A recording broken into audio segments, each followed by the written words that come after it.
fam, so today I have this series that I just had this idea of this has to live in this new channel, and it's called Currently Reading, and this is the nonfiction titles that are in process, not just my TBR stack, but actually things that I'm currently reading. And because of who I am as a person, I do not know how to read just one title at a time.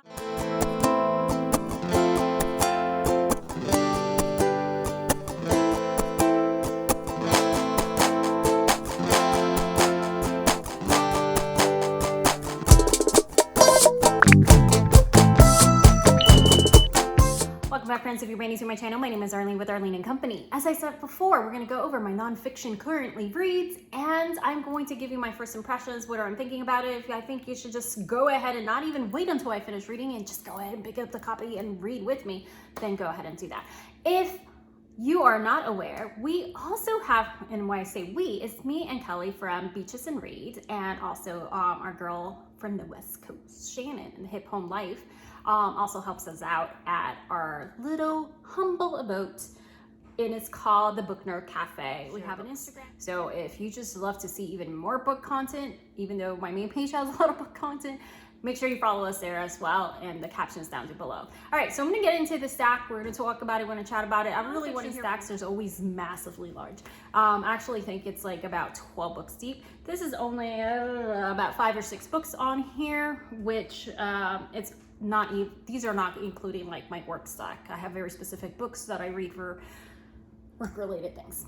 Anyways, you don't care about that. Did you really care about that? I don't know, but I'm gonna tell you because that's who I am. I chat a lot. Some of these titles have been gifted to me in exchange for my honest review. There's your disclaimer. So let's hit go, but some have been purchased by me. I use the library heavily, so sometimes I just don't get to it. Oh, wait. And this doesn't include my ebooks, because now I do ebooks. I have this friend, Libby. Libby lives in my phone, right? I was in transition moving. Okay, I swear I'm gonna get to of us moving from one county to another, across the state and everything. I downloaded Libby. I was totally against anything reading on a screen. Like, just no, I need to flip the page and smell it. All right, so that I had very strict rules about these things, you guys. Oh my God, it's a deer. Bella, hurry. Here's a deer. I know what you're thinking, Arlene, is that your ADD kicking in. No, there really was a deer. Okay, I'm back. All right, so the first book I want to talk about is Imagine If, Creating a Future for Us All. This is by the late Sir Ken Robinson and his daughter, Kate Robinson. So this book is the one that he was working on. It is described as his manifesto. He was working on this before he passed away, and his daughter went ahead and finished his works, which I think is fabulous. So the first time that I heard about Sir Ken Robinson is actually not too long ago. I actually popped up into one of his TED Talks, and it was one of those type of talks that you like listen and you're just like zoned in, and you look up the speaker and you find every single piece of literature and work that they have ever done. Well, that was me. I literally requested, like, I don't know how many of his books all in the same week, thinking that I was somehow gonna read them all magically, but I didn't. So he's like, he wrote The Element, he wrote several like educational type of titles. I just really, admire just his work, and it's just, you need to watch the TED Talk. So I am going to find the TED Talk that I'm talking about, the first one that I listened to, and it was during education, and I'm going to put it in the captions down below in case you're interested. So Imagine If, this was sent to me for review from Penguin Random House. Why haven't I completed it completely? What is this then? I have no idea. It's probably because I'm reading 27 other things, but I keep bouncing back and forth to it, and I'm really excited for it. It's basically a collection and a collaboration between him and his daughter of his works and pieces of his works and thoughts and ideas, and his collaboration to, like, just humankind and education and people. You can tell when the voices change, you know, versus when he's writing and then his Twitter picked up. But I think she also did a very beautiful job. So a call to action that brings together all of Sir Robinson's key messages, philosophies, challenging and empowering us to reimagine our world, our systems for the better. Hearing new voices and different perspective, and even if it makes you uncomfortable or something that it just doesn't fit for you, to me it was just like, yes, take me to church, even though I'm Jewish. I actually purchased, it was done, I want to say it was done in one of the Brave Learner Homes webinars or something like that. I think, yeah, it was one of the Brave Learner Homes community. If you don't know, Brave Learner Home, if you have some kind of if you buy like a full year package, and it's going to come up again because in June 1st when you can pre-buy for the next year, like a full year of arrows, and there's a new category and all that stuff. I'll be talking more about that soon. So Dawn, she's like director of something. I don't know her exact title. I can't remember. But anyway, she works with Julie Bogart, and she talked about this book. And when she was talking about it, I was like, yes, please let me order it. So I went on Thrift Books and I ordered it. And this is the Artful Edit. And this was a while ago, but I have not had a chance to jump into it. Like I said, I had a lot of titles that I had to read for work-related reasons, which are also pleasurable and great reads as well. But those like take precedent over my pleasure reads. But I consider also a lot of things professional development for like the beginning. And I guess my mentality also, because I'm an RN and I continuously have to do continuing education credits to keep my license active, I'm so used to continuing that type of education and continuing to learn and evolve in all my teachings. Not like, you know, it didn't just stop at college. It didn't just stop when I passed my my boards, not my bars. I didn't become a lawyer. What am I talking about? Anyways. It didn't stop there. So we continue to learn. We continue to do, you know, clinics. We continue to do all these different things to continue to learn. So I brought that mentality over to me when I started homeschooling, like officially, because we had bounced back and forth in the preschool years. And I enjoy these type of reads that really helps me, just like the Imagine If, like it's not just specifically on just education, but I enjoy those type of reads that make me think in areas that maybe I have not considered, or maybe areas that I can better myself in, or areas that I just want to explore. So the Artful Edit on the practice of editing yourself, Susan Bell. And I'll just read you a little short synopsis because that's just, you know, a lot easier. The Artful Edit explores the many-faceted and often misunderstood or simply overlooked art of editing. So a little short history on me. Editing has always been like a thing. And I know it may not be evident all the time because after like, I don't know how many years, over a decade of being an RN and abbreviating absolutely everything, you lose a lot of those writing skills of being grammatically correct. But before I became an RN and before I went to school for nursing, I was a journalism major. I was an English major. So that was my thing, because I was also a yearbook advisor for my kiddo's school while I was there. And so editing has always really appreciated a title like this, especially when I have stepped away with that. When you abbreviate everything for so long, you know, sometimes you even forget how you spell the real word. So it has examples, strategic tips, exercises, and a series of interviews with writers, like actual writers, and editing as an art form. I am a language arts English lover. I find it beautiful. I find even grammar beautiful. I know it sounds crazy, but I do. So I really am enjoying diving into this, and this is something I kind of like dive in and out of it, and it uses like you know, examples of written work and things like that. So the big picture, macro editing, and it just breaks it down into pieces. So this was a recommendation by Dawn from Brave Writer. And I appreciated this, and I went ahead and also have 2 cookbooks. So if you love like cooking and stuff, okay, it's not just cookbooks. It's just like, it's just wait. Okay. Recently shared about over on Instagram, but I want to explore a little bit more with you guys and show you inside, because I didn't show you inside over on Instagram. And this Boundaries workbook. Now this comes from, there is an actual book as well. I was not familiar with the author. I was not familiar with her work. So this was something that I was given in a series of selection, and it sounded interesting to me. If you don't know my background, my last few years, I've worked several specialties. My first few years as a GYN, oncology, RN, post-op, and pre-op. So I went in from that and, staying in ERs and stuff like that to psych. And my last 4 years before my car accident was as a psych RN. This is why I was attracted to it. Okay, so the Set Boundaries workbook, because of my profession in any medical field or any medical area, I think we kind of have that common bond. Guys, I keep fixing this. It is what it is. Look at my strap. I feel like in that movie that, they snapped or, all right, anyways. Do you know what I'm talking about? All right, anyway. Where we have to eventually learn to put up a wall, right?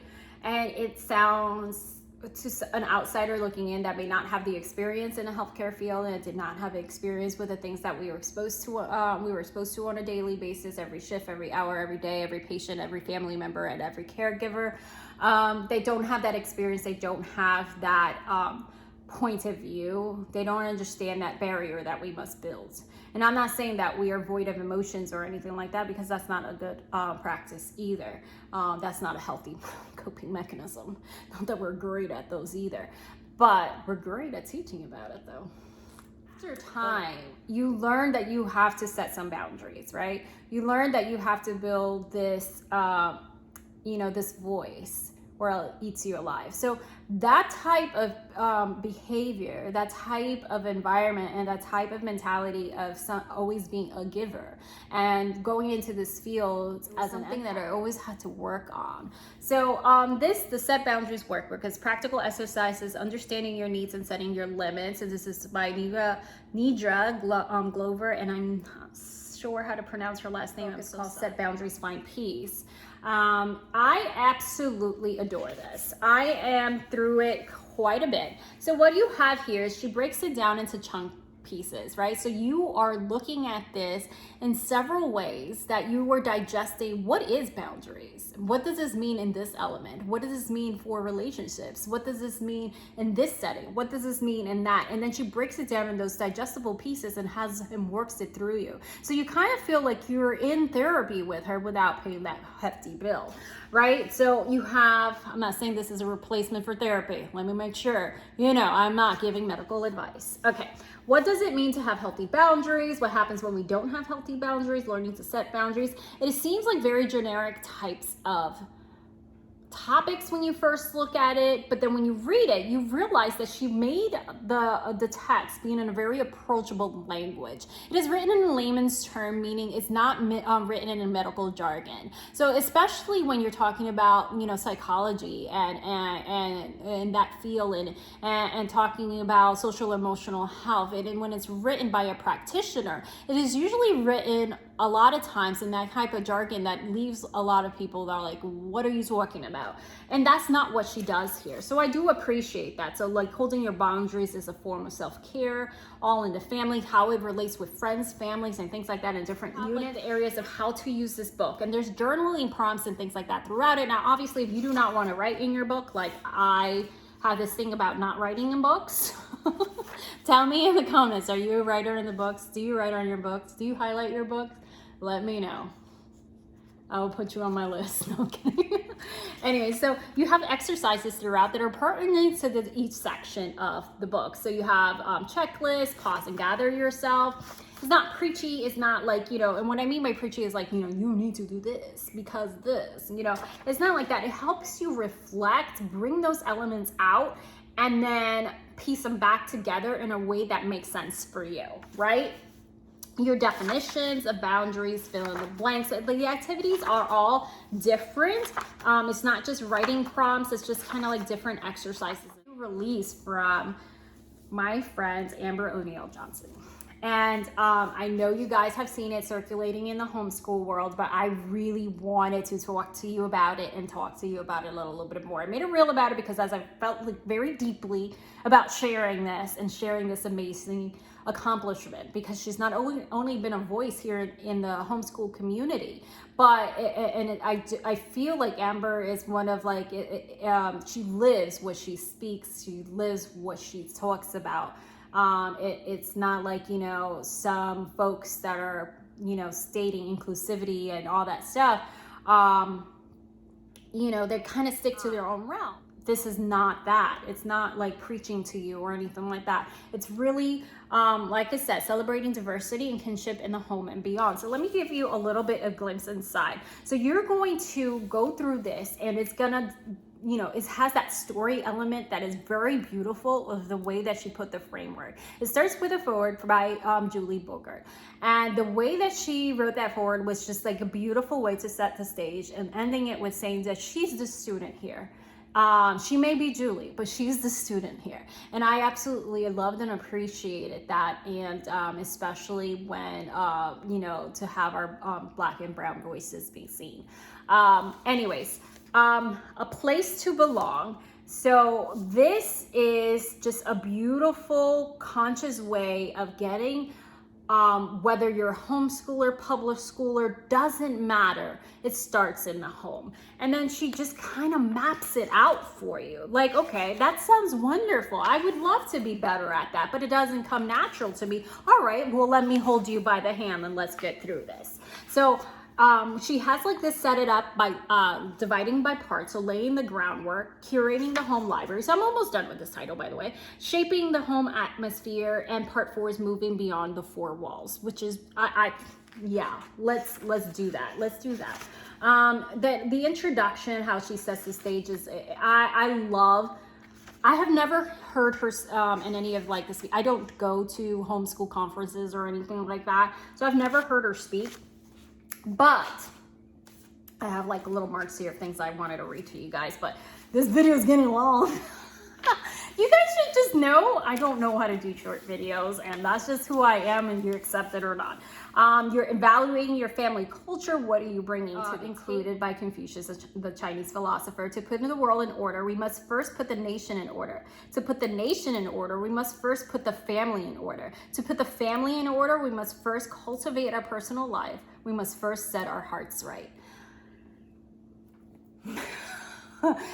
And Julie Bogart did this as Thinkers, and I have a whole review on that over on Instagram. I didn't include it because it's not a current one, but it was hard not to. All right, so she when you have those great opening quotes from various voices, I just absolutely adore that. I geek out over it. So cultural heritage and family background.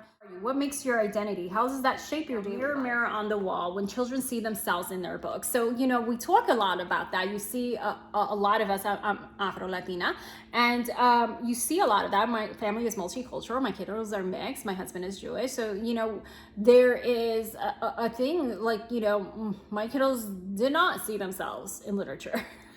We had to make a conscious effort to do that, but it's not something that is just for, you know, families that are like mine or are like Amber's. The work that she's setting here and setting the stage and doing it in such a non-judgmental way that is very embracing, it's just beautiful. And I love it, and I think you should grab it, and then you should also grab a second copy to gift to a friend. So I have 2 cookbooks for you. And now we're gonna, so by the time that you see this, this actually came out this last Tuesday. This video is gonna go up on a Saturday morning. I'm gonna try that out. I don't know if it's better or not. I don't know. You guys tell me when you watch videos. This one is called the Fiber Fueled Cookbook. If you know and been following my family for any amount of time, you know that we are a family of food allergies. We have a lot of them. And we have a lot of, like, you know, my son had like very severe GI issues and things like that, like very severe. We was hospitalized a few times when he was young. The Fiber Fueled Cookbook is written by Dr. B. I can't say his last name, but it says it right on his profile to call him Dr. B, so I'm going to call him Dr. B. This is not his first book, so now I am going to find his other book. This is the Fiber Fueled Cookbook, and he has the Fiber Fueled book, and now I want it. This is one of those books that it's a cookbook, but I had no idea the article and story and everything element to it, the introduction of like, you know, everything and all the pieces that he puts together in here is not just a cookbook. It's not a cookbook. And the way he's wrote this, I am like a new fan. And I'm like, I'm gonna stalk your work now. Not in a creepy way, at all. The recipes are by Alexandra Caspero, who's a registered dietitian. So we work with a registered dietitian writing this. And what it talks about is about healing your gut. It's not just like about having these foods that are good for you, but how can you like basically reset, heal your gut. And I'm not giving medical advice here, neither is he. But it has a step-by-step plan to find the root of your gut issues and heal. So when I received this, again, this was by Avery Books that sent me this one. I sat there and my son sat next to me. He's my little culinary lover. My daughter too, but he has really a love for it, especially because he has had so many issues with food. We just sat there and read and read and read. I was like, okay, I'm reading the first part. And I love the way he writes because he writes in a way that is very approachable. Most of my career was with dealing with surgeons, and I love my crew. But they can be one of the most interesting bunches to talk to. So I got used to that type of personality, and you get used to or expect that books written by doctors and things like that are going to have that certain tone, or like you feel like they're talking down to you or anything like that. That's not it. It was so relatable. I mean, he's talking about like, you know, escaping to the bathroom, you know, and I'm not saying I was doing that. Okay, let's make clear. I wasn't doing that. But I really could relate to a lot of what he was going through, and he was talking about like, you know, how he was just like feeling like crap, and he was specialized gastroenterologist, and he's like, I didn't have a hold on my own health and my own GI issues. So it doesn't read like a sell book, because you know, like when it's like you're reading a diet book, you feel like they're selling you something. It's not that at all. So, you know, welcome to 5 Year Fuel Life, how to use this book. You can relate and skip around the things that you need to. You don't have to go and order plant-based recipes. So if you are vegan or vegetarian, this would be a great one for you. Usually a lot of books that we get that are cookbooks are easy for us to substitute and stuff, and if they're not, I don't want to do that. Anyway, so this is a brand new release, and I think it's pretty fabulous. Oh my goodness, you guys, we've been here a while. And then we had a deer. This was another book. This was sent to me by Avery, but I love cookbooks, you guys. I love cookbooks. And if you have a cookbook that you think that I absolutely must get my hands on, please let me know in the comments below. Well-plated cookbook, fast, healthy recipes you want to eat. And I'm pretty sure this is her debut cookbook. And this is by Erin Clark. This thing is fabulous. Like, even my mother-in-law came here and I was like, look, I have a new cookbook, and she scanned it and found some recipes that she already wanted to make, and oh my goodness. So this is what it is. It's fast, healthy recipes you'll want to eat. I really dislike the recipe books that assumes that I'm like Betty Crocker or that I'm a Michelin star chef. Like, I am a great cook, but if you give me too many steps, I am just gonna change the whole thing.